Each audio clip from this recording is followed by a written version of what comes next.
Masters, ఈరోజు మనం చెప్పుకోబోయే టాపిక్ కర్మ సిద్ధాంతం గురించి. అయితే ఇది చాలా ఇంట్రెస్టింగ్ టాపిక్ అండ్ చాలా చోట్ల మనం వినే ఉంటాం. కర్మరా బాబు అనుకుంటాం. ఇదేం కర్మ అనుకుంటాం. కర్మ అంటే చెడు అనుకుంటాం. సో, దాని గురించి తెలుసుకునే టాపిక్కే ఇది కర్మ సిద్ధాంతం. అసలు కర్మ గురించి ఎందుకు తెలుసుకుంటాము? ఎందుకు తెలుసుకోవాలసలు? అది అవసరం ఏంటి? మనకేదో లైఫ్‌లో కష్టాలొచ్చినాయి. కష్టాలు పోతున్నాయి. కానీ అది తెలుసుకుంటే మనకేం లాభం అనే క్వెషన్స్ గురించి ఈరోజు చెప్పుకుందాం మాస్టర్స్. అయితే కర్మ అనేది మన పనులు. మంచి కర్మ, చెడు కర్మ. ఓకే. కొంతమంది కర్మ అనే వర్డ్‌ని నెగెటివ్‌గా భావిస్తారు. కానీ నేనైతే కర్మ అనేదాన్ని పాజిటివ్ ఉంటది, నెగెటివ్ ఉంటది. సో, పాజిటివ్ అంటే మనం చేసిన మంచి పనులకు మంచి కర్మొస్తది. మనం చేసిన చెడు పనులకి చెడు కర్మొస్తది. ఏదైనా సరే మన బ్యాంక్‌లోకే వస్తది. మన అకౌంట్ నిండుతూ ఉంటది దాంతోటి. మనం మంచి చేసుకుంటే మంచి వస్తుంది. ఎందుకంటే మన బ్యాంక్‌లో మంచి మాత్రమే ఉంది. చెడు చేసుకుంటే చెడొస్తుంది. మంచి, చెడు 2 కలిపి చేసుకుంటే కొంచెం టైం మంచుంటుంది. కొంచెం టైం చెడ్డగా ఉంటుంది. అయితే ఈ కర్మ సిద్ధాంతం తెలుసుకోవడానికి మనం ఫస్ట్ నేర్చుకోవాల్సింది ఏంటి అంటే, మనము భౌతికంలో ఉన్నప్పుడు దేవుడి గురించి, పునర్జన్మల గురించి అన్నీ మర్చిపోండి. ఒక 2 నిమిషాలు, ఒక 2 మినిట్స్ అన్నీ మర్చిపోదాం. మనం ఈరోజు ఇక్కడున్నాం. క్లాస్ వింటున్నాం. క్లాస్ వింటున్నప్పుడు ఏదో కారణం మనని ఇబ్బంది పడుతుంది. అంటే మనం మెడిటేషన్‌లోకొచ్చామంటేనే ఇది మళ్ళీ మళ్ళీ చెప్తూ ఉంటాను ఎప్పుడు కూడా. మెడిటేషన్‌లోకొచ్చామంటేనే మనం ఏదో ప్రాబ్లమ్ ఉంది. ఏదో అసంతృప్తి ఉంది. ఏదో అనుకున్నది అవ్వలేదు. అనుకోని సంఘటన జరిగింది. ఇవన్నీ అయినప్పుడే మనుషులు మెడిటేషన్‌లోకొస్తారు. అన్నీ బావుండి, అంతా చక్కగా ఉంటే చాలా తక్కువ మంది ఉన్నత స్థితికి వెళ్ళాలని థాంక్ యూ చెప్పుకోవడానికి మెడిటేషన్‌లోకొచ్చిన వాళ్ళు చాలా తక్కువ మంది. 95%, 99% ఇట్లా ప్రాబ్లమ్స్ ఉండి వచ్చిన వాళ్ళే. అయితే మీరు ఆ ప్రాబ్లమ్‌ని ఒకసారి గమనించండి. ఆ ప్రాబ్లమ్ అనేవి కొన్ని కేటగరీస్‌లో పడతాయి. ఆర్థిక ఆర్థికంగాని అంటే ఫైనాన్షియల్ ఇష్యూస్, మానసికం మెంటల్ ఇష్యూస్, మనసు బాగోకపోవడము, అన్నీ ఉన్నా మనసు బాగోకపోవడము. హ్మ్. ఆరోగ్యం పరమైన ఇష్యూస్ అంటే ah, health related issues, terminal issues like క్యాన్సర్‌లు అట్లాంటివి ఇంకా లైఫ్ ఎండ్ అయిపోతుంది అన్న స్టేజ్‌కి వరకు వెళ్ళిపోవడము. ఇంకోటేంటంటే ఇంట్లో గొడవలు. అంటే ఇంట్లో క్లియర్‌గా లేదు. మనశ్శాంతి లేదు. ఆహ్, కుటుంబ కలహాలు చాలా ఉన్నాయి. అయితే ఈ 4 మెయిన్ కేటగరీస్ అంటే మెయిన్ బకెట్స్ అనుకోండి. ఒక్కొక్క బకెట్. ఒక్కోసారి 4 కలిపొస్తాయి. ఒక్కొక్కసారి 3 కలిపొస్తాయి. ఒక్కొక్కసారి 2 కలిపొస్తాయి. ఒక్కొక్కసారి ఒకటే వస్తుంది. అయితే మనకి ఆ వచ్చినప్పుడు మనము మనిషి అంటే లాజికల్ థింకింగ్ గదా! ప్రతిదానికి ఎందుకు, ఏమిటి, ఎలా అని ఆలోచిస్తాం. ప్రతిదానికి. ఎవరైనా ఒకళ్ళు చెప్పారనుకోండి, "ఎళ్లి బావిలో దూకు మంచిది" అని. ఫస్ట్ మనం ఏం చేస్తాం? ఎందుకు అని అడుగుతాం. తర్వాత వాళ్ళు లాజికల్‌గా ఎక్స్‌ప్లెయిన్ చేశారనుకోండి, ఎలా చేయాలి అని అది ఏంటి అసలు? ఎలా చేయాలి? అవి 2 క్వెషన్స్ అడుగుతాం. సో, ఈ ఎందుకు, ఏమిటి, ఎలా అనే క్వెషన్స్ మనని బాగా ఇబ్బంది పడతాయవి. అండ్ కొన్ని నేచర్‌కి సంబంధించిన క్వెషన్స్ ఉన్నప్పుడు ఇంకా ఇబ్బంది పడతాయి. నేచర్ అని ఎందుకు అంటున్నానంటే, ఇప్పుడు నా కేస్ తీసుకుంటా. నా నా మా ఫ్యామిలీలో జరిగిన విషయం. ఒక చిన్న బాబున్నాడు. ఆ బాబుకి వాళ్ళ నాన్న చనిపోయాడు. 5 ఏళ్ళు ఆ బాబుకి. వాళ్ళ తమ్ముడైతే 6 నెలలే. ఆ హస్బెండ్ చనిపోయినప్పుడు అంటే ఆళ్ళమ్మ బాధపడుతున్నప్పుడు ఆ పిల్లవాడికి ఏమీ తెలీదు అసలు. 5 ఏళ్ల అబ్బాయికి ఏం తెలుస్తుంది? అమ్మ ఏడుస్తుంది. ఆ అబ్బాయికి బిస్కెట్ ఇచ్చి పక్కన కూర్చోబెట్టారు. ఆ సిట్యుయేషన్ మీరు ఆలోచించుకోండి కడుపు తరుక్కుపోతుందసలు. ఏంటి ఒక చిన్న అబ్బాయికి ఏం తెలీదు. ఎందుకు ఏమవుతుందో తెలీదు. నిన్నటిదాకా నాన్నున్నాడు. రేపు నాన్న రాడా అని అంటున్నారందరూ. ఆ అమ్మేమో చాలా బాధలో ఉంది. ఏం చేయాలో తెలీదు. సంపాదించే మార్గం లేదు. వాళ్ళ నాన్నదేదో ఉద్యోగం. సంపాదిచ్చే మార్గం లేదు. అండ్ అది ఇప్పుడు టైం కథ గాదది. ఇది 40 ఏళ్ల కిందట కథ. 50 ఇయర్స్ కిందట కథ. ఆలోచించుకోండి సిట్యుయేషన్. అప్పట్లో ఎలా ఉన్నాయి పరిస్థితులు, అప్పట్లో ఆడవాళ్ళకి ఎంత సపోర్టుంది. అప్పట్లో ఆడవాళ్ళకి ఎంత ఆహ్, ఆప్షన్స్ ఉన్నాయి. ఆలోచించుకోండి. ఆ తల్లి పడుతున్న బాధ ఎలా తెలుస్తుంది? అంటే ఈ ఎందుకు నాకే ఎందుకవుతుంది అన్నప్పుడు ఒక క్లోజర్ ఉండాలి మనకి. ఆ ఆలోచన క్లోజ్ అయిపోవాలి. ఎట్లా క్లోజ్ అవుతది? అందరూ సుఖంగా ఉన్నారు. అందరికీ పిల్లవాడు అనుకుంటాడు కదా! అందరికీ నాన్నలున్నారు నాకెందుకు లేరు అని. అలానే తల్లనుకుంటది కదా! అంటే ఆ పెళ్ళాం ఎవరైతే చనిపోయిందో ఆవిడ అడుక్కుంటది కదా! అందరికీ భర్తలున్నారు. అందరికీ భర్తలు పిల్లలకి హెల్ప్ చేస్తున్నారు. నేను చేయలేకపోతున్నాను. నేను సింగిల్ పేరెంట్‌గా ఉన్నాను. అని బాధపడతది కదా తల్లి. మరి వాటన్నిటికి ఎట్లా క్లోజ్ చేసుకోవాలి? ఎందుకంటే క్లోజ్ చేయకపోతే ఆ క్లోజర్ లేకపోతే కోపం విపరీతంగా పెరిగిపోతది. మనుషుల మీద పెరిగిపోతది. ఆ కోపం ఎట్నుంచి ఎందుకంటే ఎమోషన్స్ పెరిగిపోతాయి. కోపమే కావచ్చు, ఏడుపే కావచ్చు, డిప్రెషనే కావచ్చు. ఏదో ఒకటి విపరీతంగా అయిపోద్ది. ఎందుకంటే నాకెందుకు అన్యాయం జరిగింది అన్న బాధ మనకొచ్చినప్పుడు దాంట్లో నుంచి బయటికి రావడం చాలా కష్టం. ఎందుకంటే సెల్ఫ్ సింపతి ఉంటది. నాకే జరిగింది. నేను కష్టపడాల్సిందే. ఇంక నా జీవితం ఇంతే. నా కర్మ ఇంతే అన్నట్టు మాట్లాడుకుంటారు. సో, అట్లా అనుకున్నప్పుడు తనని తను అనుకున్నప్పుడు సెల్ఫ్ సింపతి పెరిగిపోద్ది. ఇదొక పెద్ద కష్టం కాదు. నేను బయటికి రాగలను. నేను నేను ఎదిరించి చూస్తాను ఎంతదైనా అని అనుకుంటే ఆ ధైర్యం ఉన్న వాళ్ళది వేరే కేటగరీ. వాళ్ళ గురించి కాదు మనం మాట్లాడుకునేది. మనం మాట్లాడుకునేది ఎవరి గురించి అంటే ఎవరైతే విపరీతంగా ఇబ్బంది పడిపోతారో, బాధపడిపోతారో, బాధ నుంచి కోపమొస్తది. బాధ పడి నాకే ఎందుకు జరిగింది అని కోపమొస్తది. కోపం నుంచి ఏమవుతది? ఆ కోపమంతా ఫ్యామిలీ మీదకి కన్వర్ట్ అవుతది. పిల్లల్ని కొట్టడమో, పిల్లల్ని తిట్టడమో. ఎందుకంటే ఎవరి మీద తీయాలో తెలీదు కోపం. వాళ్ళకొక ఒక అవుట్‌లెట్ ఉండాలి కదా! ఒక వెంట్ ఉండాలి. ఆ కోపాన్నంతా బయటికి తీయడానికి ఒక వెంట్ ఉండాలి. ఎట్లా? ప్రెషర్ కుక్కర్‌లాగా అయిపోద్ది బ్రెయిను. ఫుల్లు బ్రెయిన్‌లో అంతా ఎట్లా సంపాదించాలి, పిల్లల్ని స్కూల్ ఎట్లా పంపించాలి, వన్ ఎట్లా నేను జీవితాన్ని గడపాలి, సంపాదన లేదు, పెన్షనొచ్చేది ఎంతో కొద్దిగా, ఏం జేయాలి అనే బాధతో 3 జీవితాలు నాశనం అవుతాయి అక్కడ. ఇద్దరు పిల్లలది, ఆ తల్లిది. అలాంటప్పుడు మనము ఈ కర్మ సిద్ధాంతాన్ని తెలుసుకున్నప్పుడు కొంచెం మనకి బ్రీతింగ్ స్పేస్ ఒస్తుందనమాట. అంటే కుక్కర్ విజిల్‌లాగా ఆ ప్రెషర్ బయటికి వెళ్ళిపోతుంది. ఇప్పుడు కుక్కరు బాగా ఉడికిపోయింది. ప్రెషర్ కుక్కర్‌లాగుంది బ్రెయిను. మరి దాన్ని బయటికి రావాలంటే ఎట్లా? ఇది కర్మ సిద్ధాంతం గురించి మనం ఎప్పుడైతే తెలుసుకుంటామో, ధ్యానం గురించి తెలుసుకుంటామో, ఆ కుక్కర్ విజిలొచ్చింది. విజిల్ రాగానే ఏమవుతది? ఆ స్ట్రెస్ అంతా బయటికి వెళ్ళిపోతది. సో, మనం అందుకనే కర్మ సిద్ధాంతం గురించి తెలుసుకోవాలి. సో, ఈ సిట్యుయేషన్‌లో ఆ తల్లి ఎవరైతే ఉందో, ఎవరైతే భర్తను పోగొట్టుకున్నాడో, ఆ భర్త చనిపోయాడని ఆమె బాధపడుతుందో, ఆవిడకి ఇద్దరు కొడుకులు. పెద్ద కొడుకు 5 ఏళ్ళు, చిన్న కొడుకు 6 నెలలు. ఇప్పుడు ఆమె చదువుకుంది అంతంత మాత్రమే. ఐదో, ఆరో ఏడో క్లాసు. 50 ఏళ్ల కిందట కదా! ఏడో క్లాసో ఎంతో చదువుకుంది. ఎక్కువ కూడా చదువుకోలేదు. అంత చదువుకుంది. ఎలా సంపాదించాలి? పిల్లల్ని ఎలా పోషించాలి? ఏముంది? అని బెంగ తనని తినేస్తుంది. ఆవిడ ఎవరో కాదు మా అత్తగారు. ఆవిడ పెద్ద కొడుకు మై హస్బెండ్ అంటే నా భర్త. అండ్ వాళ్ళ చిన్న కొడుకు వచ్చేసి ఆహ్, మా మరిది.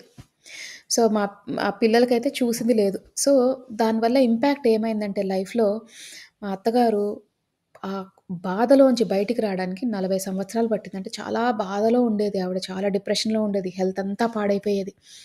సో, హెల్త్ అంతా పాడైపోయినప్పుడు ఆ దుఃఖం తట్టుకోలేక అంటే ఆ బాధని ఎలా కన్వర్ట్ చేసుకోవాలంటే అప్పుడు నాకనిపిచ్చింది. నేను మెడిటేషన్‌లో జాయిన్ అయినప్పుడు అనిపిచ్చింది. ఆవిడకి చెప్పుంటే ఎంత తొందరగా బయటికొచ్చేది అని. ఆవిడెప్పుడైతే బయటికొచ్చిందంటే బాధ, ఎప్పుడైతే పిల్లలు ఎదిగి వాళ్ళు సంపాదించడం మొదలెట్టారో, ఎప్పుడైతే తనకి బాధ్యతలు తగ్గినాయో అప్పటిదాకా పాపం ఆవిడ అనుభవించని బాధంటూ లేదు. చాలా నరకం అనుభవించింది. హెల్త్ బాలేదు. ప్లస్ మెంటల్ స్టేట్ బాలేదు. ఎక్కడుందో గాని మహాతల్లి నిజంగా ఎన్నో కష్టాలు పడింది. ఆహ్, ఇప్పుడు లేరావిడ. ఆవిడ మొన్న 4, 5 ఇయర్స్ బ్యాక్ కాలం చేశారు. బట్ ఆ బాధని తీర్చడానికి మనకొక హోప్ కావాలి. ఒక సహారా కావాలి. అంటే ఒక హెల్ప్ కావాలి మనకి. ఎందుకంటే జనాలొస్తారు. ఏదో హెల్ప్ చేస్తారు. టెంపరరీగా హెల్ప్ చేస్తారు కొంతమంది కొన్ని రోజులు హెల్ప్ చేస్తారు. ఎవరికి వాళ్ళ ఫ్యామిలీస్ ఉంటాయి మాస్టర్స్. ఎవరికి వాళ్ళకి వాళ్ళ లైఫ్ ఉంటుంది. వాళ్ళ పిల్లలుంటారు. ఎంత అక్కలు, చెల్లెలు, అన్నలు, తమ్ముళ్ళు ఎంతమంది ఉన్నా మన చుట్టూ ఎంతమంది జాయింట్ ఫ్యామిలీ అయినా, ఎంతమందైనా ఎవరికి వాళ్ళ ఫ్యామిలీస్ ఉంటాయి. ఎవ్వరికి మనని పోషించే టైము, ఓపిక ఉండదు. ఒకవేళ వాళ్ళు మనని పోషించినా, ఒక ఇంట్లో అంతమంది ఉండడం మంచిది కాదు. ఎందుకంటే మన భావనలు వేరు, మనం వేరు, మన ఆలోచనలు వేరు, వాళ్ళవి వేరు ఉండొచ్చు. అందరూ కలిసిమెలిసి ఉండి పోనీలే అని అనుకుంటే అది వేరు. బట్ ఇట్స్ వెరీ హార్డ్ అనమాట. అట్లాంటప్పుడు మనకొక క్లోజర్ కావాలి. ఆ క్లోజర్ ఏంటి అంటే కర్మ సిద్ధాంతం.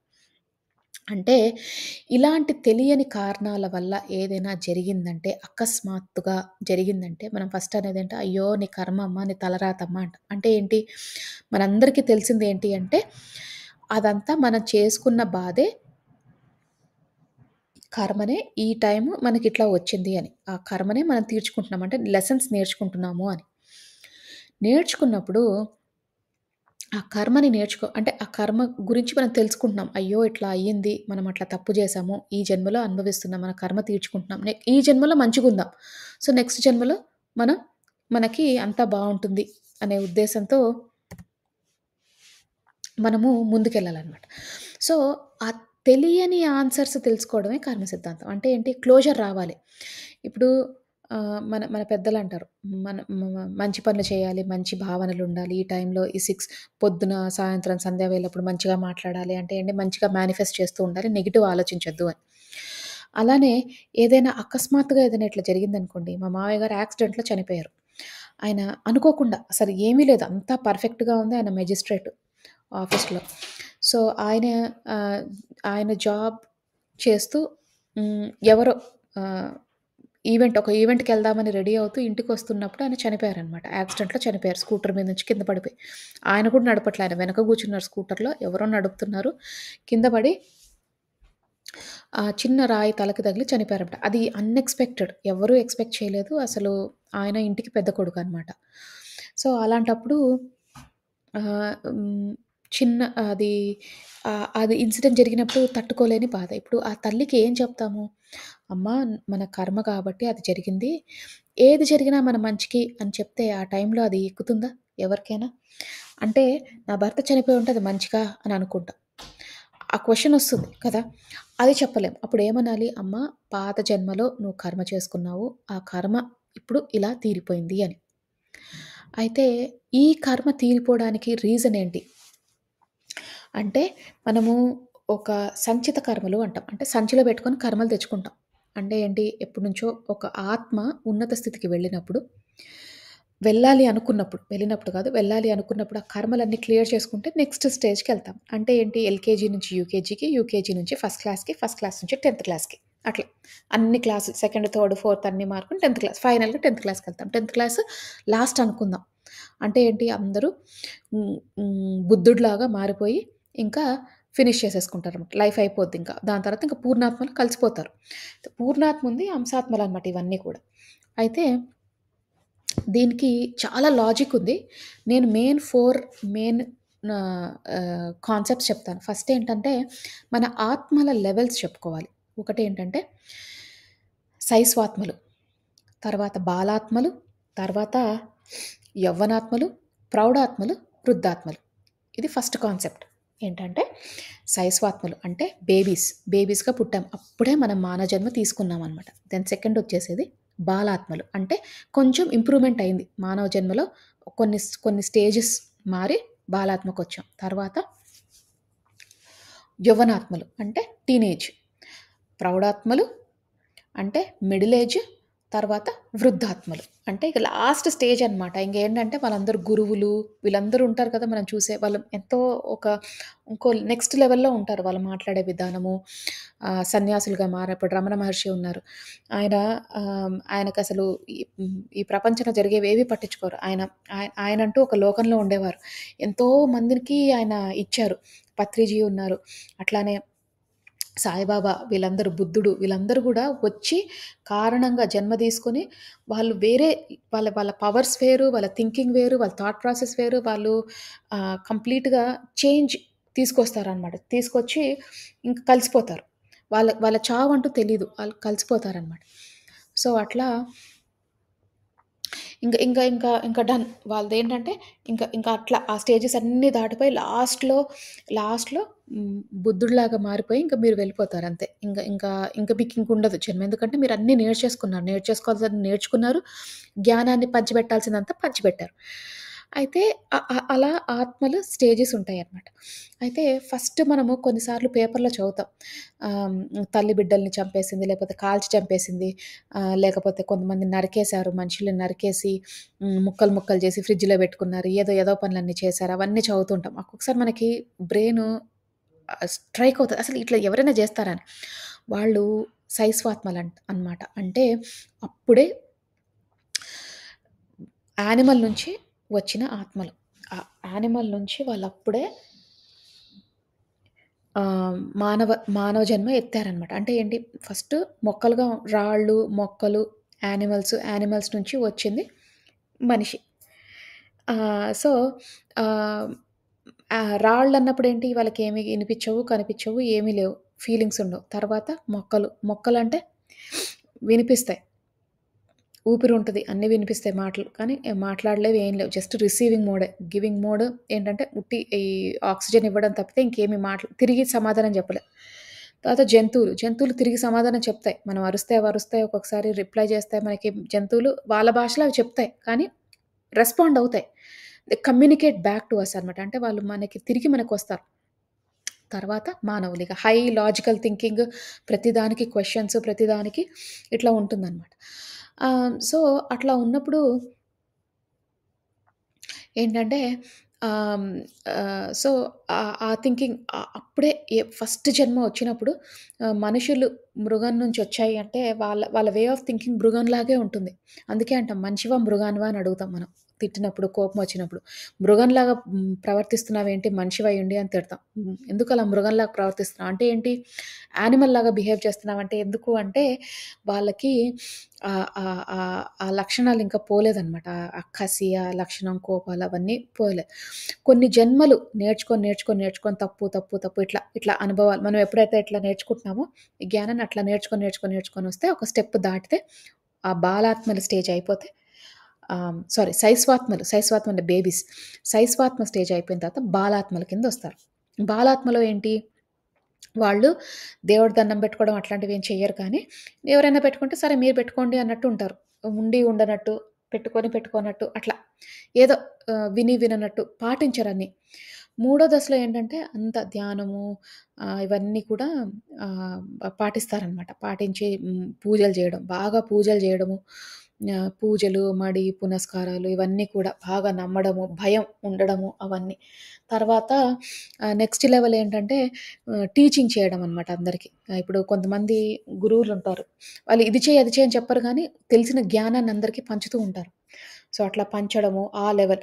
ఇక లాస్ట్ ఏంటంటే ఇంకా అల్టిమేట్ స్టేజ్ అనమాట. ఇంకేంటంటే ఇంక అన్నీ అయిపోయినాయి. అన్ని జన్మలు ఎత్తేసాము, నేర్చేసుకున్నాము.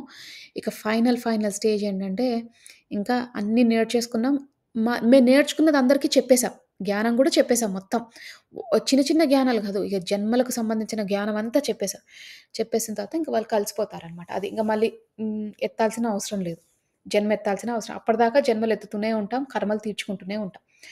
సో, మనమందరం కూడా ఇక ఇక్కడికొచ్చాం గాబట్టి అంటే ధ్యానంలోకొచ్చాం గాబట్టి, మనమందరం కూడా చాలా విషయాల్ని తెలుసుకున్నాం. అంటే జ్ఞానం సత్సంగాల త్రూ కానీ, వీడియోస్ త్రూ కానీ, ఆడియోస్ త్రూ కానీ ఏదైనా ఈ మనకు ఎంతో నాలెడ్జొచ్చింది. అంటే ఏంటి, ఇప్పుడు మనము క్రూర మృగాలాగా బిహేవ్ చేయలేం. ఎందుకంటే మనం ఈ స్టెప్‌కొచ్చేసాం. ఇంత ధ్యానం చేస్తూ మనం ఎళ్లి ఎవరినైనా చంపేసామనుకోండి, ఇక దానికి మించిన పాపం లేదు.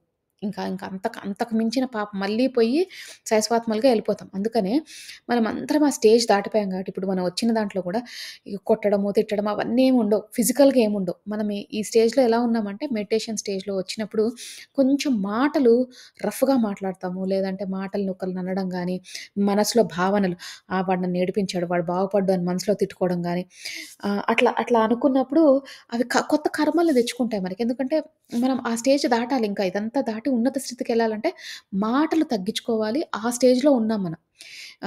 కత్తి తీసుకొని నరికే స్టేజ్‌లో ఎవ్వరము లేము. అవన్నీ దాటేసొచ్చేసాం గాబట్టి, మాటలు కొంచెం తగ్గించుకొని, గొడవలు తగ్గించుకొని, ఒకళ్ళని సాధించడము, అలాంటివి తగ్గించుకోవాలి. ఆ స్టేజ్‌లో ఉన్నాం. అంటే మనం ఎక్కడో మధ్యలో ఉన్నాం. ఇంకా ఎన్నో జన్మలెత్తితే ఇంక ఫైనల్‌కి వెళ్తామనమాట. సో, ఈ ఎత్ నెక్స్ట్ స్టెప్‌కెళ్ళే ప్రాసెస్‌లోనే ఈ కర్మ సిద్ధాంతం అనేది మనకి అవసరమొస్తుంది. ఎందుకంటే, మనము ఒక ఫ్యామిలీలో ఉన్నప్పుడు అంటే భౌతికంలో ఉన్నాం గదా! మనమంతా నేర్చుకునేదేంటి? సంసారంలో నిర్వాణం. అంటే సంసారంలో మనముండి నిర్వాణం చేస్తాం. అంటే ముక్తి పొందుదాం. అని. మనం అన్నీ వదిలేసి ధర్మమంతా మన తల్లిగా ధర్మం ఉంటది, తండ్రిగా ధర్మం ఉంటది, అమ్మమ్మగా, నానమ్మగా, తాతయ్యలుగా మన ధర్మం మనం నిర్వహించాలి. నిర్వహించకుండా నేనెళ్ళిపోతాను, సంసారం వదిలేసి వెళ్ళిపోతాను అంటే కుదరదు. మన కోసం కాకపోయినా, మన వాళ్ళ కోసమైనా మనం ఉండాలి. ధర్మ మార్గంలో ఉండాలి. ధర్మంలో ఉంటూ ధర్మ మార్గం పాటిస్తూ, భౌతికంలో ఉంటూ, నిర్వాణాన్ని ఎట్లా పొందాలి అన్నదే ఈ కర్మ సిద్ధాంతం. సో, నిర్వాణం పొందాలంటే ఏంటి? డిటాచ్‌మెంట్ అవ్వాలి. అంటే ఏంటి? మనము ఇప్పుడు సెకండ్ కాన్సెప్ట్ నేర్చుకుందాం. ఏంటి అంటే జీవన, మరణ, కాల చక్రం. ఇప్పుడు చెప్పుకున్నాం కదా! ఇట్లా శైశవాత్మలు, బాలాత్మలు ఇవన్నీ ఇట్లా వచ్చాయని. అదేంటంటే జీవన, మరణం. పునరపి జన్మం, పునరపి మరణం. అంటే ఏంటి? జీవన, మరణ, కాల చక్రం. అదొక సైకిల్. చక్రం కంప్లీట్‌గా. ఆ చక్రం నుంచి మనం బయటికి రావాలి. అది బయటికి రావాలంటే ఈ కాన్సెప్ట్ మనకి తెలిసుండాలి.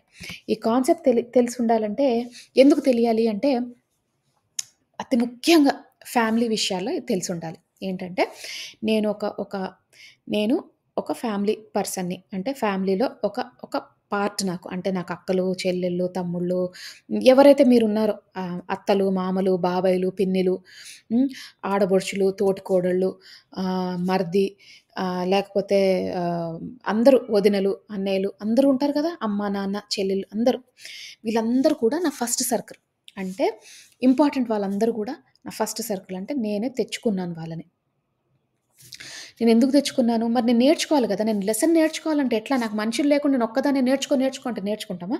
స్కూల్‌కెళ్ళి ఒక పిల్లల్ని నేర్చుకోండి అని నేర్చుకుంటారా? వాళ్ళకంటూ ఫ్రెండ్స్ ఉండాలి. ఫ్రెండ్స్ కొన్ని విషయాలు నేర్పిస్తారు. ఇది గాదురా అది అని చెప్తూ ఉంటారు. టీచర్స్ కొన్ని విషయాలు నేర్పిస్తారు. పరిస్థితులు కొన్ని విషయాలు నేర్పిస్తే స్కూల్‌లో పిల్లలకి అట్లానే మనకు కూడా మనం ఎళ్ళిపోయి నేర్చుకో అని మన ఆత్మకు చెప్పామనుకోండి ఏం నేర్చుకుంటది? ఆ నేర్చుకోక తగిన సిట్యుయేషన్స్ రావాలి. లేకపోతే అది నేర్చుకోలేదు. అందుకని మనం తెచ్చుకుంటాం. ఎందుకంటే ఇప్పుడు నేను నేర్చుకోవాలి గదా! మరి ఇప్పుడు మా అత్తయ్య గారున్నారు. ఆవిడ అంటే మా అత్తయ్య గారికి మా మావయ్య గారు చనిపోయినప్పుడు ఆవిడ నేర్చుకోవాల్సిందేంటి? భర్త లేకపోతే ఎలా బ్రతకాలి? ఎలా ఓపికతో ఉండాలి? జనాలెలా ఉంటారు? ఆ టైంలో నేనెలా బయటికి రావాలి? అన్న విషయాలు నేర్చుకోవాలనుకోండి అతని దగ్గర నుంచి ఆవిడ దగ్గర నుంచి ఆ భర్త అనే క్యారెక్టర్‌ని తీసేశారు. తెచ్చుకుంది ఆవిడ తెచ్చుకున్నప్పుడు తెచ్చుకుంది. కానీ ఇన్నర్ సర్కిల్‌లో ఎప్పుడైతే బాధ కలుగుతుందో అది డెఫినిట్‌గా కర్మే. ఎందుకంటే మీరు బాగా గుర్తుంచుకోండి. మన ఫస్ట్ సర్కిల్ ఎప్పుడైనా సరే, మన ఎక్కువ బాధ వచ్చేది మన ఫస్ట్ సర్కిల్ వల్లే. అంటే మన పిల్లలకి ఆరోగ్యం బాగోకపోయినా, లేకపోతే పిల్లలు బాగా ప్రవర్తించకపోయినా, భర్త, భార్య బాగా ప్రవర్తించకపోయినా, మన అక్కలు, చెల్లెలతో గొడవలైనా, అమ్మా, నాన్నలతో రిలేషన్‌షిప్స్ మంచిగా లేకపోయినా, అత్తామామలు బాగా ఇబ్బంది పెడుతున్నా, సో, ఇవన్నీ ఏంటంటే మన ఫస్ట్ సర్కిల్ అనుకున్నాం గదా! వీళ్ళ దగ్గర నుంచే మనకు ఎప్పుడైనా సరే నొప్పి విపరీతంగా ఉంటది. వాళ్ళ దగ్గర నుంచి వచ్చిన విషయాలు, లేకపోతే వాళ్ళకి సంబంధించిన విషయాల వల్ల మనకి చాలా విపరీతంగా నొప్పుంటది. పెయిన్. ఆ పెయిన్ ఏంటంటే, ఆ పెయిన్ వల్లే మనం నేర్చుకుంటాం. ఆ పెయిన్ వల్లే మనము ఎదుగుతాం. లేకపోతే ఎదగం. ఆ పెయిన్‌ని ఎస్కేప్ అవ్వడానికి కొంతమంది ఆత్మహత్యలు అవన్నీ చేసుకుంటారు. ఎదగరు. ఎందుకంటే వాళ్ళు వచ్చిందే నేర్చుకోవడానికి. నేర్చుకోకుండా షార్ట్ కట్ తీసుకున్నారనుకోండి ఎట్లా? ఇంకో జన్మ తీసుకోవాలి. అయితే కొంతమంది జన్మల కాన్సెప్ట్ ఉండదు. ఇప్పుడు నేను తెచ్చుకున్నాను పేరెంట్స్ మా నాన్నున్నారు. మా నాన్న అస్సలు దైవాన్ని దైవాన్ని నమ్ముతారో నమ్మరో తెలీదు గానీ, ఆయనకి ఈ హేతువాదం అనమాట. అంటే పూజలు అలాంటివి ఎక్కువ నమ్మకం లేదు. గుడి అవన్నీ. ఆయన మంచి పనులు బాగా నమ్ముకుంటారు. ఆయనకి చాలా మంచి పేరుంది సొసైటీలో. అండ్ అందరికి హెల్ప్ చేసే గుణం. ఎవ్వరిని బాధపెట్టే గుణం గాదు. ఎవ్వరిని లాక్కునే గుణం కాదు. వాళ్ళకి దైవం అవసరం లేదు. వాళ్ళెందుకంటే ఎప్పుడు దైవం చెప్పేది గూడా మనకదే గదా! మంచి పనులు చేయమనే చెప్తుంది దైవం. సో, ఈ నేర్చుకోవాలి అన్నప్పుడు నేను నేను తెచ్చుకున్నది ఎలాంటి వాళ్ళని అలా అలా మా నాన్నని అట్లా తెచ్చుకున్నాను. ఎగ్జాక్ట్ సేమ్ కాపీ మా హస్బెండ్. మంచి పనులు చేస్తారు, మంచిగా ఉంటారు, అన్నీ మంచిగా ఉంటాయి. కాకపోతే దైవాన్ని నమ్మరు. దైవం అనేది వాళ్ళకేంటంటే అది ఒక కాన్సెప్ట్ అంతే. మన కోసం మనం క్రియేట్ చేసుకున్న వాళ్ళకొక కాన్సెప్ట్. అంతేగాని వాళ్ళు హార్డ్ వర్క్‌ని నమ్ముతారు. వాళ్ళ సంకల్పాన్ని నమ్ముతారు. మంచి పనులను నమ్ముతారు. ధర్మాన్ని నమ్ముతారు. అన్నిటికంటే ముఖ్యం ధర్మ మార్గంలో ఉండాలని నమ్ముతారు. సో, వాళ్ళని ఒకసారి ఇట్లనే ఒక మాస్టర్‌తో చెప్తుంటే వాళ్ళన్నారు, "వాళ్ళు మెచ్యూర్డ్ సోల్స్ అమ్మా. వాళ్ళకవసరం లేదు ఈ కాన్సెప్ట్" అనేసి. సో, ఎవరైతే ఇంకా అక్కడి దాకా వెళ్లారో ఈ కాన్సెప్ట్స్ అన్నీ వాళ్ళకి కావాలన్నమాట. ఎందుకంటే వాళ్ళకి తెలియాలి. ఎందుకు ఇలా అయింది నాకు లైఫ్‌లో అనే కాన్సెప్ట్ తెలియడం కోసం ఆ కర్మ సిద్ధాంతాన్ని ఎప్పుడైతే తెలుసుకుంటారో అది వాళ్ళకి ఆ పెయిన్‌ని తగ్గిస్తుందనమాట. సో, ఎప్పుడైతే మనం అనుకుంటామో ఈ ఫస్ట్ సర్కిల్ మన కోసమే వచ్చిందో, వాళ్ళు మనకి బాధ కలిగిస్తున్నారంటే అది బాధ కాదు శిక్షణ. నా వాళ్ళు నాకు నేర్పిస్తున్నారు. ఒకవేళ ఒకళ్ళ వల్ల మనకి విపరీతంగా నొప్పిగా, పెయిన్‌గా, బాధగా ఉంది అనుకోండి. వాళ్ళు మంచి వాళ్ళైనా వాళ్ళ పరిస్థితులు బాలేవనుకోండి. ఒకవేళ మీ మీ అమ్మగారికో, నాన్నగారికో హెల్త్ బాలేదు. మీకిష్టమైన వాళ్ళకి హెల్త్ బాలేదు. అది చాలా నరకం చూడ్డానికి. వాళ్ళకి హెల్త్ బాలేదంటే మనం చూడలేం వాళ్ళని. ఆ బాధలో చూడలేం. అది నరకం. అలాగే సంబంధాలు బాలేవనుకోండి. అది నరకమే. ఎందుకంటే మనకు కావాల్సిన వాళ్ళు మనతో మాట్లాడట్లేదు. మనకు కావాల్సిన వాళ్ళు మన దగ్గర లేరు. అప్పుడేం జేస్తాం ఇంకా బాధ. అది చెప్పుకోలేని బాధ. సో, ఆ బాధలన్నీ ఎందుకు నేర్చుకుంటున్నామంటే శిక్షణ పొందుతున్నాము. అయ్యో! ఇట్లా ఉంటే ఇట్లా ఉంటుంది.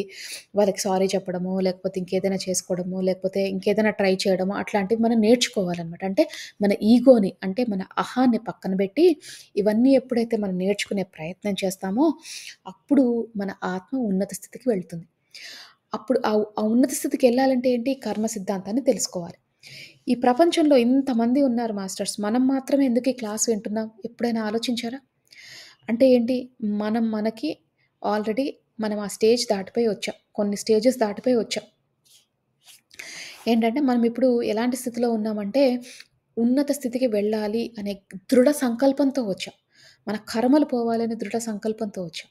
సో, అలా వచ్చినందుకు మనం ఏం చేయాలంటే, ఈ ప్రాసెస్‌ని, ఈ ప్రక్రియని, ఈ కర్మ సిద్ధాంతాన్ని ఎప్పుడైతే నమ్ముకుంటామో, ఎప్పుడైతే దీని మీద నమ్మకం పెరుగుతుందో మనకి ధైర్యం పెరుగుతుంది. ప్రక్రియ మీద నమ్మకం ఉన్నప్పుడు ధైర్యం వస్తుందన్నమాట. లేదు ఇది నేను చేసుకున్న కర్మ వల్లే వచ్చింది. నేనెప్పుడైతే సారీ చెప్పుకుంటానో, ఎప్పుడైతే పశ్చాత్తాపం, ప్రాయశ్చిత్తం, పరివర్తన ఈ 3 చేసుకుంటానో అంటే ఏంటి పశ్చాత్తాపం అంటే తప్పుని తెలుసుకోవడం, మరలా చేయకుండా ఉండడం. ప్రాయశ్చిత్తం అంటే సేవ చేయడం. ఏదైతే తప్పు చేశానో దాన్ని సేవ చేయడం. పరివర్తన అంటే మళ్ళీ ఆ తప్పుని ఎప్పుడూ రిపీట్ చెయ్యను అని మాట ఇవ్వడం. మనకివ్వడం, విశ్వానికివ్వడం. సో, ఈ 3 ఎప్పుడైతే మనం అనుకుంటామో అప్పుడు కంపల్సరీగా మనలో మార్పొస్తుంది. మన పరిస్థితులలో కూడా మార్పొస్తుంది. ఆ పరిస్థితులు ఎందుకొచ్చాయి అని మన లాజికల్ బ్రెయిన్ ఉందని అనుకున్నాం గదా! ఫస్ట్‌లోనే. ఎందుకొచ్చింది అని అనుకోవడానికి దానికి సమాధానమే ఈ కర్మ సిద్ధాంతం. సో, ఇది కాన్సెప్ట్ 2 ఏంటంటే మన ఇన్నర్ ఫ్యామిలీ వల్ల వచ్చిన పరిస్థితులు. కాన్సెప్ట్ 3 ఒక్కొక్కసారి ఏంటంటే బయట, బయట మనుషుల వల్ల మనకి కొన్ని ప్రాబ్లమ్స్ ఒస్తాయి. మనమేమనుకుంటాం, ఇట్లా వచ్చాయి బయట మనుషులు ఎవరో వాళ్ళెవరో గూడా తెలీదు. వాళ్ళ వల్ల ఏదో ఇన్వెస్ట్‌మెంట్ జేసుంటాం ఎక్కడో. వాడు మొత్తానికి తీసుకుపోయి ఎక్కడో ముంచుంటాడు. లేదంటే మీరెక్కడో థర్డ్ పర్సన్ స్టాక్స్‌లో పెట్టాం. అంటే ఇంకొక థర్డ్ కాన్సెప్ట్‌లో పెట్టాం. స్టాక్స్‌లో పెట్టాం. ఆ స్టాక్స్ అన్నీ బోయుంటాయి. లేకపోతే ఇంకేదోనో అయ్యుంటది.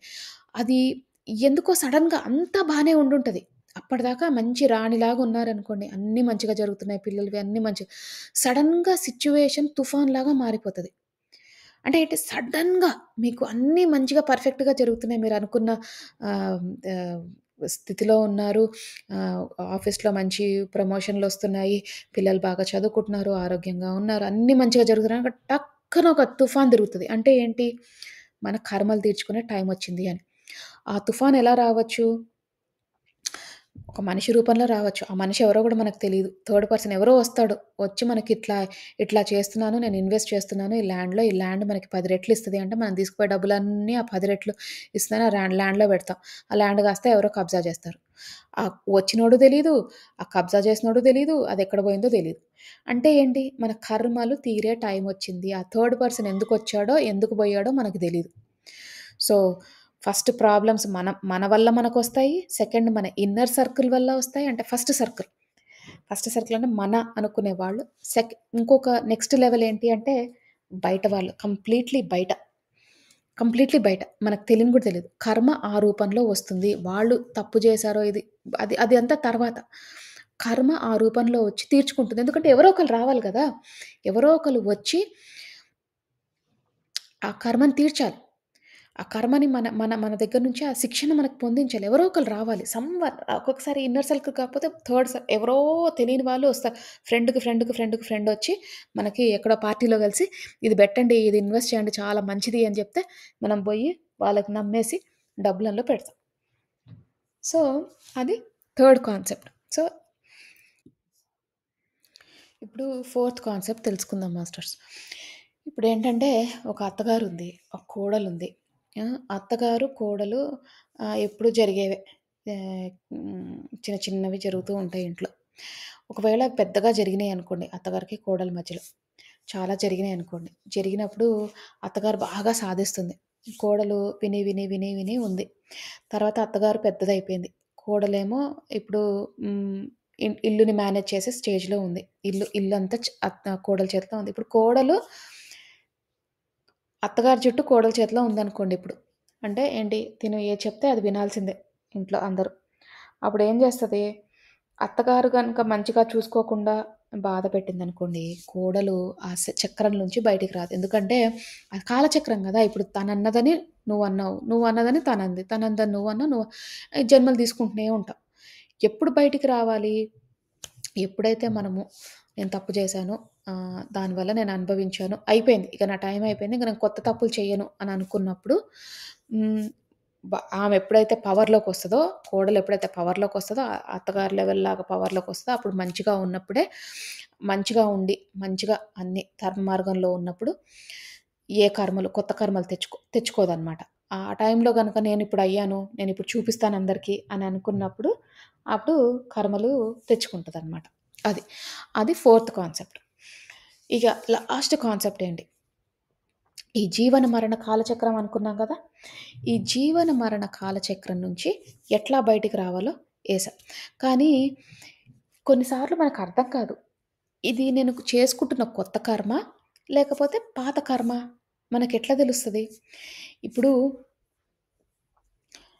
నేను ఇప్పుడు ఆహ్, ఒకళ్ళెవరో వచ్చి నన్ను బాధపెడుతున్నారు. వాళ్ళు నా పాత జన్మలో రిలేటెడా? లేకపోతే వాళ్ళు కొత్త కర్మ స్టార్ట్ చేసారా? మనకెట్లా తెలుస్తది?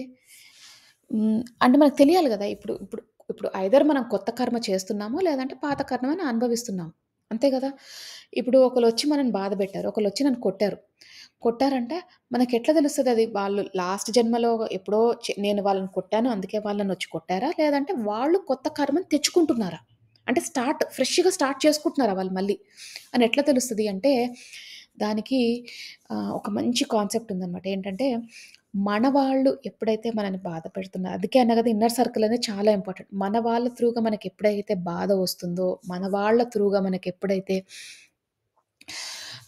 ఈ కాన్సెప్ట్ మనకన్నీ అంటే ఈ శిక్షణ పొందుతున్నామో, అది పాత కర్మ.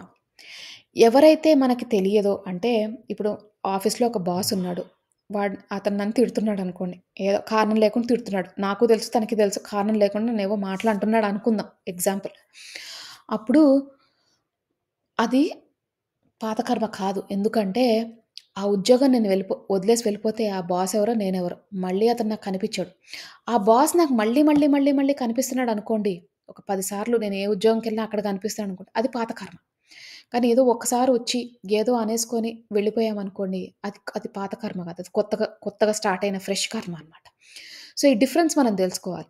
ఇప్పుడు మన మన బంధాల్ని మనం వదిలించి వెళ్ళాం. మన అమ్మని, నాన్నని, చెల్లెల్ని, తమ్ముళ్ళని ఎంత దూరం వెళ్ళిపోయినా వాళ్ళు మన బ్లడ్, మన వాళ్ళు, ఒకటే ఇంటి పేరున్న వాళ్ళు, లేకపోతే ఒకటే రూట్‌కి చెందిన వాళ్ళు అందరూ. అది వదిలించుకునే వెళ్ళే సంబంధాలు కావవి. సో, అవన్నీ కూడా కర్మలే. వాళ్ళ త్రూగా వచ్చిన బాధ, వాళ్ళ త్రూగా వచ్చిన పెయిన్ అన్నీ కూడా కర్మలే. అలానే ఏదైతే మనం వదిలించుకొని వెళ్ళిపోవచ్చు. ఇప్పుడు ఇంటి పక్క ఆవిడుందనుకోండి, ఊరికే గొడవ పెడుతుందనుకోండి, మనం ఇల్లు మారిపోయి ఎక్కడికో వేరే దేశానికి వెళ్ళిపోయాం. ఆమెను మళ్ళీ కలుస్తామా? కలిసినా ఏదో ఒక్క నిమిషం, 2 నిమిషాలు గానీ మన పక్కనే ఉండదు గదా! మనం అమెరికాలో ఉంటే వాళ్ళెక్కడో ఉంటారు. వాళ్ళతో మనకు సంబంధం లేదు. అంటే వాళ్ళు అది మనకంత కర్మ, అది మనం తెచ్చుకున్న కర్మ గాదు. ఏదో వచ్చింది, పోయింది అంతే. ఆ టైంకేదో వచ్చింది, పోయింది అంతే గాని అది పెద్ద తెచ్చుకున్నంత కర్మ గాదు. మనం తెచ్చుకునే అంత కర్మ ఏంటి అంటే, మన సొంత వాళ్ళు, మన ఇమ్మీడియేట్ వాళ్ళు, వదిలించుకోని బంధాలుంటాయి కదా! ఆడపడుచులు, వదినలు, బావలు, అక్కలు అలాంటివన్నీ కూడా మనము తెచ్చుకున్న కర్మలనమాట. కర్మబంధాలంటారు. కర్మబంధాలంటే మనం తెచ్చుకున్నవే. వాళ్ళు మనకవసరం, మనం వాళ్ళకవసరం. అట్లా ఏదో ఒకటి నేర్చుకోవడానికి మనం తెచ్చుకున్నామనమాట. సో, ఈ కాన్సెప్ట్స్ ఎప్పుడైతే మనం నేర్చుకుంటామో మాస్టర్స్, అప్పుడు మనకి తెలియకుండానే చాలా ధైర్యమొస్తుంది. అంటే ఒక భౌతికంలో ఒక బోట్ అంటే ఒక పడవని ఒక సముద్రంలో ఎళ్ళాలంటే మనకి చాలా నావిగేషన్ తెలియాలి. ఇటెళ్తే ఇదుంది, అటెళ్తే సుడిగుండాలుంటాయి, ఇటెళ్తే ఇదుంది. ఇలా ఈ కాన్సెప్ట్ ఇది అని మనం ఎప్పుడైతే తెలుసుకుంటామో, అప్పుడు మేనేజింగ్ లైఫ్ చాలా ఈజీ అయిపోతుంది. సో, అందుకని మాస్టర్స్ ఈ సిద్ధాంతాల్ని, ఈ ఈ 5 కాన్సెప్ట్స్‌ని ఏదైతే మనం తెలుసుకొని రెడీగా ఉంచుకుంటామో, ఒక టైమొచ్చిందనుకోండి, ఓకే. ఇప్పుడు నా కర్మలు తీర్చుకునే టైమొచ్చింది. నేను చేయవలసిందల్లా కామ్‌గా ఉండి, నేను సారీ చెప్పుకోవడము, ఇదే పశ్చాత్తాపం, పరివర్తన, ప్రాయశ్చిత్తంలో ఉంటాను అని మాట ఇచ్చుకోవడము. ఇది చేయాలి.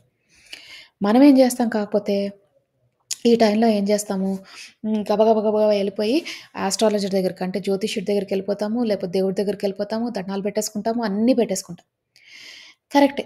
దండాలు పెట్టుకున్నాము, అన్నీ పెట్టుకున్నాము కరెక్టే. ఇవన్నీ టెంపరరీ రిలీఫ్‌కే. ఎవ్వరు కూడా మన కర్మని తీయలేరు. అందుకనే అంటాడు కదా కృష్ణుడు, కర్మ అనేది ఒక బాణం లాంటిది. ఆ బాణము విల్లులో నుంచి బయటకొచ్చిందనుకోండి, ఎవరో ఒకళ్ళకి తగలాలి.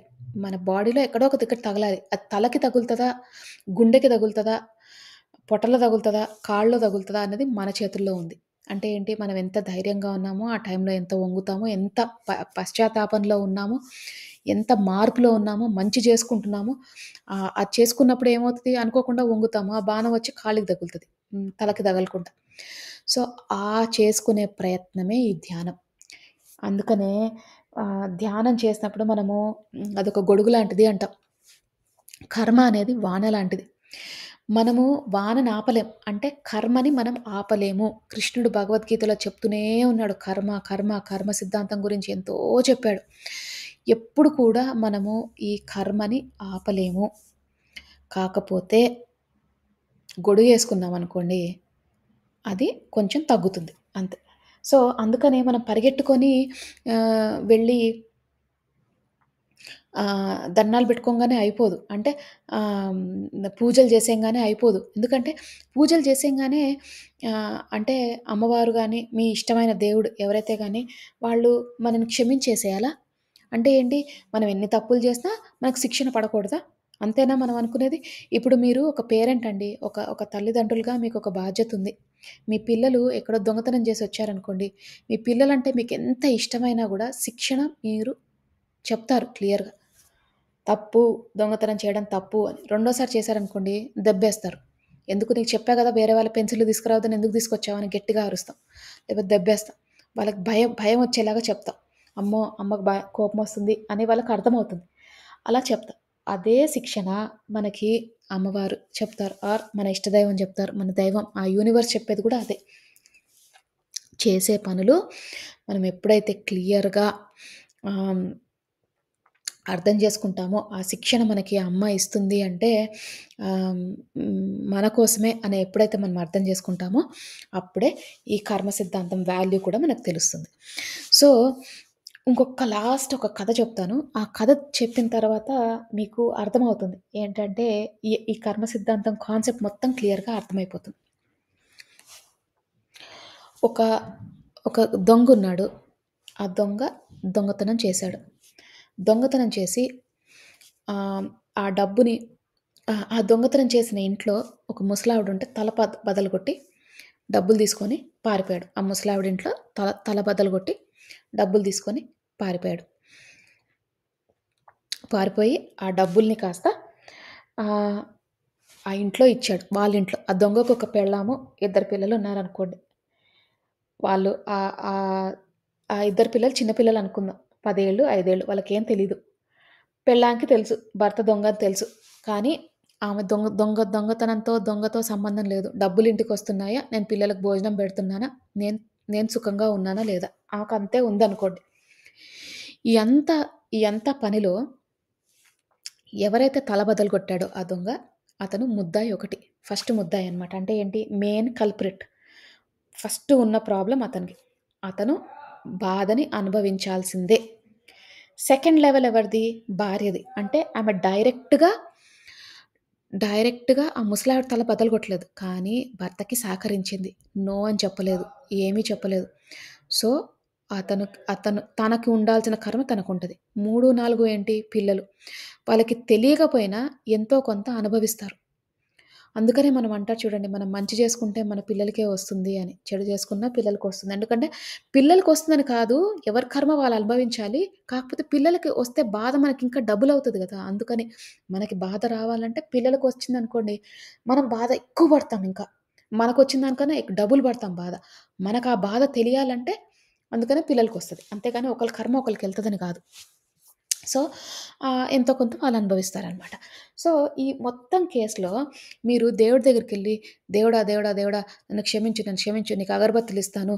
నీకు 1000 నామాల వ్రతం చేస్తాను. లేకపోతే నేను 1000 నామాలు చదువుతాను. రోజుకి 100 సార్లు చదువుతాను. నన్ను క్షమించు, క్షమించు, క్షమించు అంటే దేవుడేం చేస్తాడు? నువ్వు తల పగలగొ త త అంటే నెక్స్ట్ టైమ్ గూడా నువ్వు ఒకళ్ళని చంపేసి, దేవుడా, దేవుడా, దేవుడా నీకు అగరబత్తులిస్తాను, కొబ్బరికాయ కొడతాను, మళ్ళీ అరటిపళ్ళిస్తాను, మళ్ళీ ఇస్తాను, మళ్ళీ పూజ చేస్తాను, వ్రతాలు చేయించుకుంటాం, హోమాలు చేయిస్తాం. మా కర్మను తీర్చేయి అంటే తీరుస్తాడా దేవుడు? దేవుడు బిజినెస్ మ్యానా? కాదు గదా! దేవుడు అంటే నా దగ్గర డబ్బులు లేకపోతే, నాకు పూజలు చేయించకపోతే నా కర్మలు పోవా? పోతాయి. అందరికీ దేవుడు చెప్పిన ఒకటే ఒక మార్గం ఏంటి అంటే, మీరెప్పుడైతే మీలో చేంజొస్తుందో, ఆ చేంజొచ్చినప్పుడే నేను మీ మీ మీకు సహకరిస్తాను. మీరు చేంజ్ తెచ్చుకోండి. మీరు పరివర్తన తెచ్చుకోండి. నేను సహకరిస్తాను. సారీ చెప్పుకోండి. అయితే మీరు చంపినందుకు జైలుకెళ్లారనుకోండి. మిమ్మల్ని జైల్‌లో ఏశారు. జైల్‌లో ఏసినప్పుడు మీరెళ్ళి సత్ప్రవర్తనతో ఉన్నారనుకోండి జైల్‌లో. ఓకే. మంచిగా ఉన్నారు. సత్ప్రవర్తనతో ఉన్నారు. గానీ ఆ జైలర్ చుట్టూ తిరుగుతూ జైలరు "నీ కాలు మొక్కుతానయ్యా. నన్ను ఇందులో నుంచి తీసేయండయ్యా. ఇందులోంచి తీసేయండి. జైల్లోంచి తీసేయండి. మీ కాలు మొక్కుతాను. మీరు దేవుడయ్యా, మీరు దేవుడయ్యా" అంటే జైలర్ తీసేస్తాడా? ఆయన ఉద్యోగం పోదు. ఆయనెందుకు తీస్తాడాయన? ఒక ఒక చట్టం అంటూ, ఒక న్యాయం అంటూ ఉంది. అట్లానే విశ్వానికి ఒక చట్టం ఉంది. ఒక న్యాయం ఉంది. సో, ఆ విశ్వానికి చట్టం ఎవరు చూస్తున్నారు? అందుకనే అంటాం మనం చిత్రగుప్తుడున్నాడు, చూస్తుంటాడు. చిత్రంగా అంటే చిత్ర విచిత్రంగా చిత్తగుప్తుడు అంటారు. చిత్తగుప్తుడంటే చిత్తాలు రాస్తూ ఉంటాడు. లేకపోతే చిత్రగుప్తుడు అంటాడు. మనలో దాగి ఉంటాడు. సో, మనం ఆ చట్టం ఏదైతే ఉందో మనం అక్కడ కాదు మనం పెట్టుకోవాల్సింది పిటిషన్. మనం ఎప్పుడైతే ఎవరినైతే తల బదలగొట్టామో ఆ ఫ్యామిలీ దగ్గరికెళ్ళి, "ఇగో ఐయామ్ వెరీ సారీ. నేను చాలా తప్పు చేశాను. మేము ఇంట్లో ఉన్న ముసలమ్మని చంపాను. నేను చేసినది క్షమించరాని తప్పు. కానీ మీరు దయతలిచి నన్ను క్షమించండి. నేను మీ ముసలమ్మ పేరు మీద ఆమెను కలిగించిన బాధని నేను తీర్చలేను గానీ, మీకు కలిగించిన బాధను తీర్చలేను గానీ, ఇకపై నుంచి నేను చెయ్యను. ఆవిడ పేరు మీద నేను ఎన్నో మంచి పనులు చేద్దామనుకుంటున్నాను. నేను మారిపోయాను అని మీరు ఎప్పుడైతే వెళ్లి వాళ్ళకి చెప్పారో, ఆ ఇంట్లో వాళ్ళకి, వాళ్ళేమంటారు, పోనీలే ఇతను మారిపోయాడు అని కేస్ వాపస్ తీసుకునే శక్తి వాళ్ళకి మాత్రమే ఉంది. అందుకనే మనం గూడా మనం ఒక సిట్యుయేషన్‌లో ఉన్నామనుకోండి, అలాంటి వాళ్ళకి అంటే ఇప్పుడు మనకి హెల్త్ సిట్యుయేషన్ ఉందనుకోండి, అలాంటి వాళ్ళకి మనం వెళ్లి సహాయం చేస్తే హెల్త్ ప్రాబ్లమ్స్‌లో ఉన్న వాళ్ళకి మన ప్రాబ్లమ్ తొందరగా తగ్గిపోతుంది. మీరు ఎంతమంది మాస్టర్స్‌ని అడగండి. ఇదే చెప్తారు. మనకి ఏదైతే సిట్యుయేషన్‌లో ఉన్నామో, మనం ఏదైతే ప్రాబ్లమ్స్‌లో ఉన్నామో, ఒకవేళ ఆర్థికంగా చితికిపోయి ఉన్నారనుకోండి, మీరు లక్షలు, లక్షలు డబ్బులు దానం చేయక్కర్లే. రూ. 10 దానం చేయండి పేదవాడికి. రూపాయి చేయండి పోనీ. అంటే ఏంటి? మనము ఎందులో అయితే బాధపడుతున్నామంటే అది మనకు లేదు అంటే దాని అర్థం ఏంటి? దానికి దానికి సంబంధించిన శిక్షణ మనం పొందుతున్నామని. ఆ శిక్షణ పొందుతున్నామంటే ఏంటి? మనం పొందాము అని తెలుసుకోవాలంటే మనస, వాచ, కర్మణ మనము దాన్ని పాటించాలి. అంటే ఏంటి? ఆర్థికంగా ఇబ్బంది పడుతున్నామంటే మనం చాలా మందిని మోసం చేశాము. వాళ్ళ దగ్గర నుంచి డబ్బులు లాక్కున్నాం. అందుకే ఇప్పుడు మనము అది తెలుసుకుంటున్నాం. ఆ పెయిన్‌ని తెలుసుకుంటున్నాం. ఆ శిక్షణని. శిక్షలాగా కాకుండా శిక్షణలాగా తీసుకోండి. శిక్షణ అంటే లెసన్‌లాగా తీసుకోండి. ఆ పెయిన్‌ని కన్వర్ట్ చేసుకోండి. ఇది లెసన్, ఇది పెయిన్ కాదు లెసన్. నేనెంత తొందరగా నేర్చుకుంటే అంత తొందరగా పోతుందది. ఆ లెసన్ అయిపోతుంది తొందరగా. నేను నేను నేర్చుకోవడమే లేటు. చాప్టర్ వచ్చింది. ఆ చాప్టర్ గబగబా నేర్చేసుకున్నాను. నేర్చేసుకోగానే ఏమవుతది? మంచిగా అయిపోతుంది. అర్థమైపోతుంది నాకు. ఆ చాప్టర్ మళ్ళీ చదవాల్సిన అవసరం లేదు. మళ్ళీ రాదది. సో, అట్లా మనము ప్రతిదాన్ని నేర్చుకోవడానికి అంటే ప్రతి కాన్సెప్ట్ నేర్చుకోవడానికి కర్మ సిద్ధాంతం ఎంతో ఉపయోగపడుతుంది మాస్టర్స్. సో, అందుకనే ప్రతిరోజు ధ్యానం చేస్తున్నప్పుడు ఒక పరిస్థితి వల్ల బాధపడుతుంటే, ఆ ధ్యానంలో ఒక్కసారి చెప్పుకోండి. నేను ఎవరినైతే ఇలా బాధ పెట్టానో, ఒక మనస్పర్ధలున్నాయనుకోండి ఇంట్లో, గొడవలు జరుగుతున్నాయనుకోండి మీ ఇంట్లో, చెప్పండి. పూర్వజన్మలో నేనేవో గొడవలు స్టార్ట్ చేసుంటాను. ఎవరినో ఇబ్బంది పెట్టుంటాను. అందుకనే నేను ఈ స్థితిలో ఉన్నాను ఈరోజు అని మీరు ఎప్పుడైతే అనుకుంటారో, అప్పుడు మీ సిట్యుయేషన్ తొందరగా ఇంప్రూవ్ అవుతుంది. కంప్లీట్‌గా మారిపోదు, చేంజ్ అయిపోదు. బట్ డెఫినెట్‌లీ మీకైతే చేంజ్ కనిపిస్తుంది. బెటర్‌మెంట్ అంటే బెటర్ అవుతూ ఉంటుంది మీ సిట్యుయేషన్. అది మాస్టర్స్ ఈ కాన్సెప్ట్స్. కర్మ సిద్ధాంతానికి సంబంధించిన కాన్సెప్ట్స్. సో, మనము చక్కగా ధ్యానం చేసుకొని ఆహ్, ఆహ్, ఆ ఉన్నత స్థితికి వెళ్ళాలంటే, మన ఆత్మ ఉన్నత స్థితికి వెళ్ళాలంటే, ఈ జీవన మరణ కాల చక్రం నుంచి విడుదల పొందాలి. దానికి ఒక్కొక్క మెట్టు మనం ఎక్కుతూ వెళ్దాం. ఆ ప్రాసెస్‌లో భాగమే ఈ ధ్యానం.